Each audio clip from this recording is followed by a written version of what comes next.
It is a very big problem that people believe they know the truth. They know the truth, which they have understood through their mental capacity. But if the truth was known to everyone, there would have been no problems, no quarrels, no discussions, no arguments, and no wars. We have to know the absolute truth. When we know the absolute truth, there is no question of getting into discussion or taking another point of view. I am sitting before you, you all know I am sitting before you. Nobody can say I am not sitting before you because you can see it. But the absolute truth is to be felt on your central nervous system. This knowledge has been known in our country, in your country, and every country, but by very few people. The knowledge which is earned through your evolutionary process is the knowledge. When you evolve to a human state, you have not yet completed your evolution. It's visible the way we are fighting, quarreling, and behaving in the worst manner that I don't know how to describe it. So what is the truth? The truth is that you are not this body, this mind, these emotions, this intelligence, these conditionings, your ego, but you are the pure spirit. It's a fact. Every religion has talked about transformation. That you should follow a religion so that you get your transformation. There's no religion which has said that you follow the religion for religion's sake.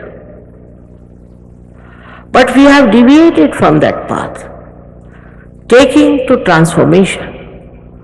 Unless and until you transform yourself, unless and until this breakthrough in your awareness through evolutionary process takes place, you will not know the truth on your central nervous system. For example, I feel this place, I know it is cold. I can feel something, I can feel it is hot. It cannot be challenged, it cannot be disputed. For that, we have to know our Creator has done such a lot for us. Within us lies all these centers as you see them. There is another truth we have to understand. We see these beautiful flowers around and we take them for granted. We never even think how these different flowers have come out of little seeds. What the Mother Earth has done. Whatever is living work, we take it for granted. Who runs our heart? If you ask the doctors, they will say this is autonomous nervous system. But who is the auto? Who runs the heart? They can't answer. Science cannot answer that question. Science cannot answer many questions.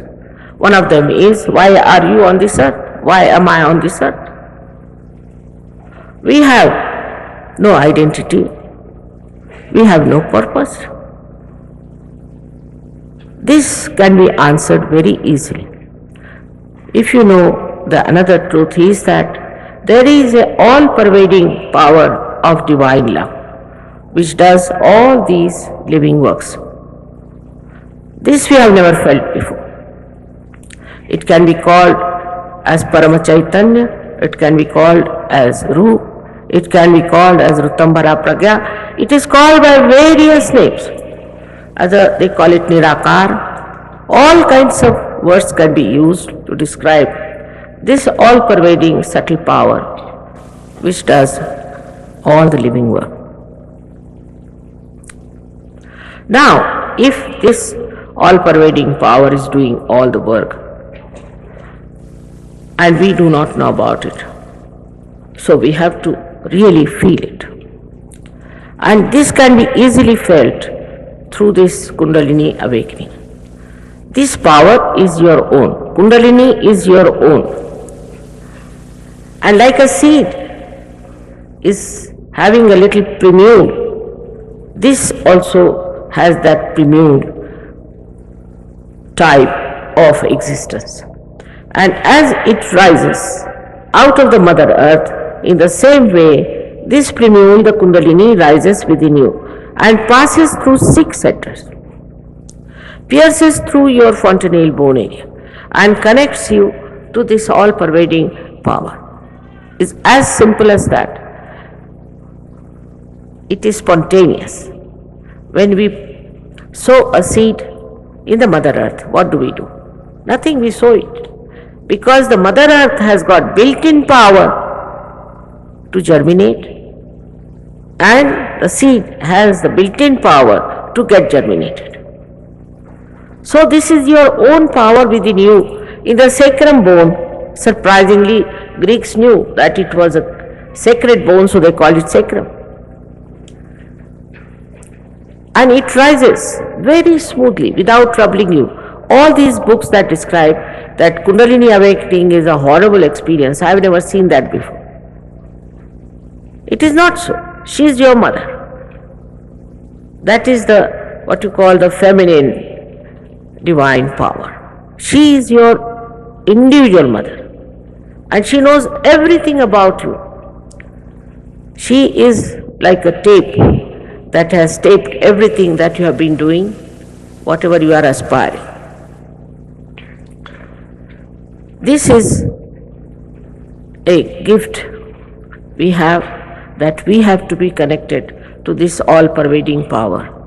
Like this instrument, if it is not connected to the mains, it cannot be used. In the same way, we have to be connected to that great power so that we know ourselves and also know others, as well as we know what divine love is. So what happens when you are connected? Firstly, you get your self-knowledge. All these centers get enlightened and you start feeling what's wrong with you. Then you start feeling what's wrong with others. You become collective. You become collective in the sense that you can feel others, and who is the other then? You can feel the centers of others. Now supposing you know how to improve your centers and improve the centers of others, you can solve the problem. Because most of the problems of this world come from human beings. And most of the human problems come from these centers. Physical, mental, emotional, spiritual. All these problems, even political, economic, social, all of them come from the centers which are in a jeopardy. If somehow you can manage to cure these centers, you get that transformation stage which we call as self-realization, or call it as a evolved soul. In every religion we have had evolved souls, but they were all discarded and were never respected. The other day I was reading a book about Gnostics and their Bible. It's very surprising that throughout they have talked about nothing but Sahaja. Sahaja. Saha means with, Ja is born. Born with you is this power, this right to become an evolved personality. This is a very, very simple, spontaneous method, because it's a living process and all living processes are spontaneous. It's very amazing that it works so